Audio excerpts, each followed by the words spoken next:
impact and its future. Let's get started.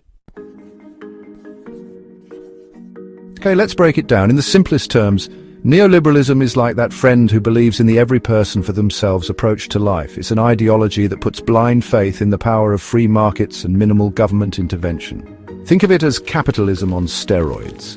Neoliberals believe that the best way to achieve economic growth and individual freedom is to unleash the magic of the invisible hand, let the market do its thing, and everyone will prosper. Sounds simple enough, right? Well, hold on to your hats, folks, because the reality is a little more complicated. To understand neoliberalism, we need to take a trip down memory lane. This journey will take us through pivotal moments in history that shaped the economic landscape we know today. Picture it, the mid-20th century. The world is buzzing with a sense of renewal and hope. Cities are expanding and a new way of life is emerging. The world is recovering from a devastating war and the scars of conflict are still fresh. Nations are focused on rebuilding and creating a better future for their citizens. Governments are stepping in to regulate economies and provide social safety nets.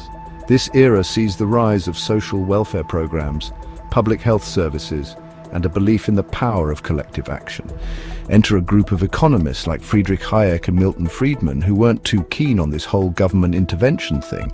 They believed that free markets were the key to prosperity and that government interference only led to inefficiency and stagnation. They argued that excessive regulation stifled innovation and individual liberty. According to them, the best way to foster economic growth and personal freedom was to let market forces operate without undue restraint.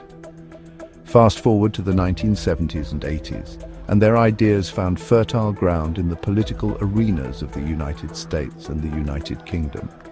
The economic turmoil of the time made people more receptive to new ideas and radical changes. Enter Ronald Reagan and Margaret Thatcher, the dynamic duo who championed neoliberal policies like deregulation, privatization, and cuts to social programs. Their leadership marked a significant shift towards market-oriented policies, reshaping the economic landscape for decades to come. Now, let's meet the four horsemen of neoliberalism, the core principles that underpin this ideology. These principles have shaped economies and societies around the world, influencing policies and decisions at the highest levels of government and business. Understanding these core tenets is crucial to grasping how neoliberalism operates and why it has such a profound impact on our daily lives. First, free markets. This is the holy grail of neoliberalism. Think of it as the ultimate dating app for buyers and sellers, where prices are set by supply and demand and competition is supposed to breed efficiency and innovation. In a free market, the idea is that everyone has the opportunity to succeed if they have the right product or service. It's a system that rewards creativity and hard work, but it also means that those who can't keep up may get left behind. The belief is that, in the end, the market will correct itself and lead to the best outcomes for society as a whole. Second, deregulation. Remember that friend who hates rules? That's deregulation in a nutshell. Neoliberals believe that excessive government regulations are like kryptonite to businesses, stifling growth and innovation. By removing these barriers, businesses are free to operate more efficiently and respond more quickly to market demands. However, this can also lead to less oversight and potentially harmful practices going unchecked. The idea is that the benefits of a more dynamic and flexible business environment outweigh the risks of reduced regulation. Third, privatization. Why should the government be in the business of running things like healthcare, education, or even prisons when private companies can do it better and more efficiently? That's the logic behind privatization, a key tenet of the neoliberal playbook. The belief is that private companies, driven by profit motives, will deliver better services at lower costs. This can lead to more innovation and better quality of services, but it also raises concerns about access and equity. When profit is the primary goal, there's a risk that essential services may become less accessible to those who can't afford them. And finally, fiscal austerity. Think of this as the tighten your belt approach to government spending. Neoliberals believe that governments should cut back on social programs, lower taxes and reduce their deficits, even if it means leaving some people behind. The idea is that a leaner government will be more efficient and that reducing public spending will lead to a more robust economy. However, this approach can also lead to significant social challenges, as cuts to social programs can disproportionately affect the most vulnerable members of society.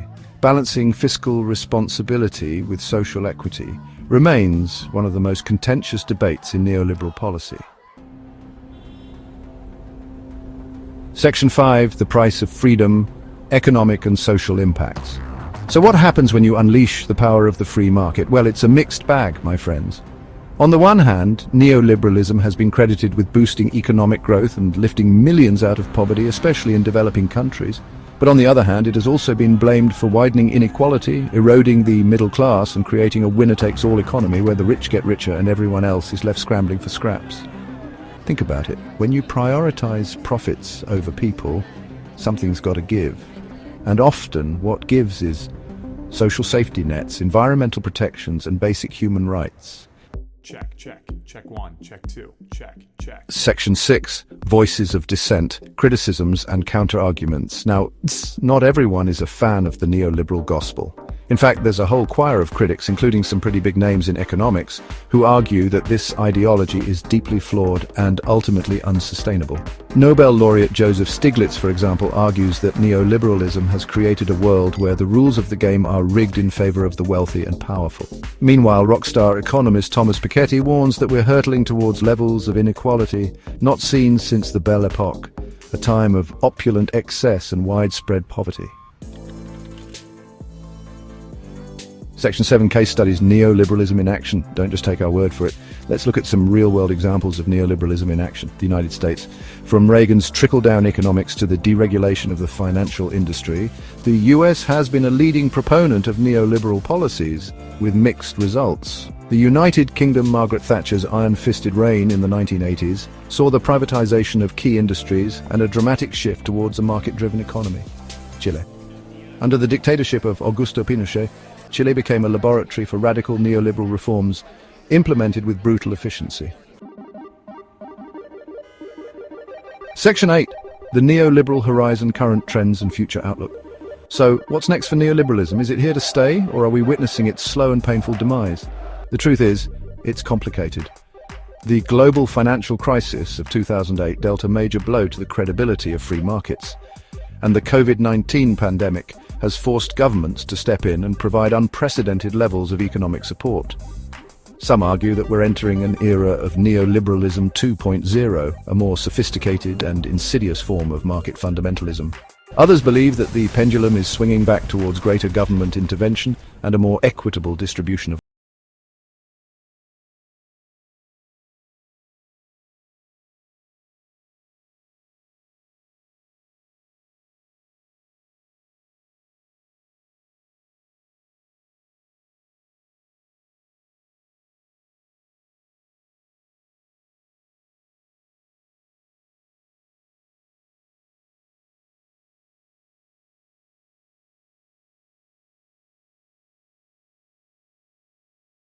conversation going. The future of our planet may depend on it.